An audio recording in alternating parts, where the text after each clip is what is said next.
Family કેમ છો બધા મજામાં? તો મજામાં આવીશું. તો સવારના બધાને ગુડ મોર્નિંગ અને જય માતાજી, જય બાબા સીતારામ.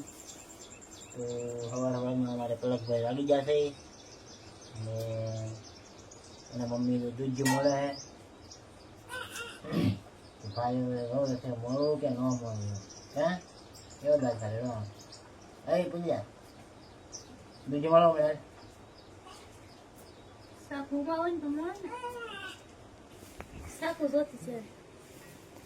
જો આમ કેમ દૂધ મળે જો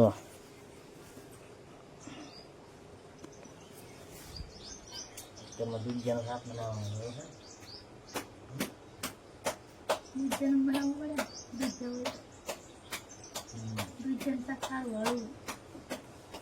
તો કઈ વાંધો નહીં ફેમિલી બન્યા રહેજો વિડીયોમાં.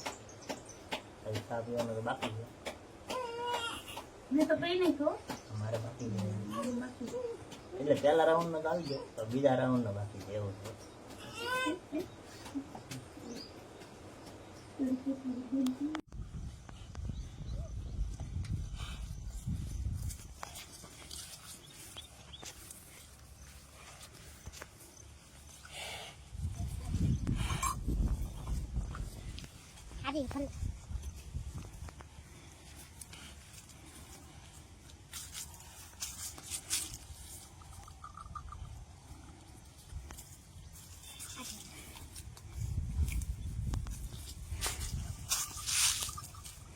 તો ફેમિલી સિંગ લાવી નાખ્યા છે બગદાણાથી. અમારી સિંગ તો પાકી ગઈ છે. આ અમારા વાડીની સિંગ છે તો બધી પાકી ગઈ છે. મારી વાત તો બધા જોઈ શકો છો કાચી નથી, હવે પાકી ગઈ છે. તો પોતની ઉગવાની ચારીમાં હે બસ હવે ઉગવાની તૈયારી કરવાની છે. લાટ છોડવા નહીં, 4 કે 5 છોડવા છે. જોઈ શકો છો 4-5 છોડવા છે. એટલી સિંગ આવેલી છે બધી. તો ખાવી હોય અમારે એક તો ખાઈ ગયેલી છે બગદાણા આવજો સિંગ ખાવા. મારે તો આજ બાફાની છે ભાઈ. રમેશ ડહા એટલે લાવ્યા છે બગદાણા. હું તો નહોતી ગઈ. ખાઈ લો. કેવી છે શાક તો કરી હરાઈ ગયેલી છે કે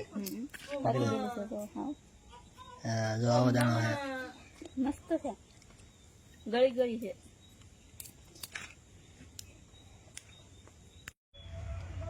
મસ્ત માર્યું પહેલા હું રેડી આવે.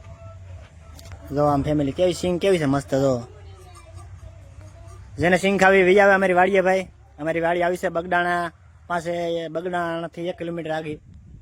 ત્યાં અમે સિંગ કરેલી છે 10 વીઘાની અને મારા મામાઈને એને 15 વીઘાની કરેલી છે એટલે 2 થી 25 વીઘાની છે.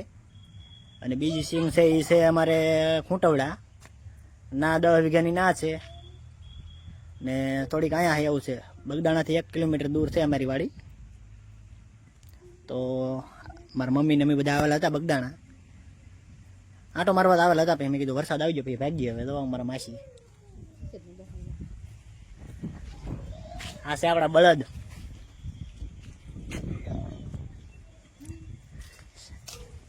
કિશોર શેઠ અમારે અહીંયા રહે છે. કિશોર શેઠ અમારે અહીંયા જ રહે છે. એ અમારા મામા ભેગા રહે છે.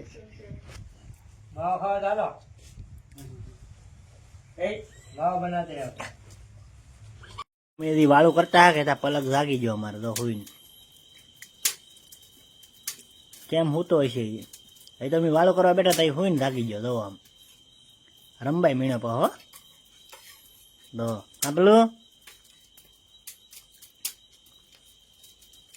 અહીંયા વાળું કરવાનું ચાલુ છે.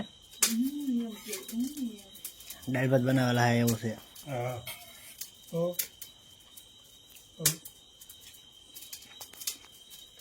આમ તક મરસા તપે છે.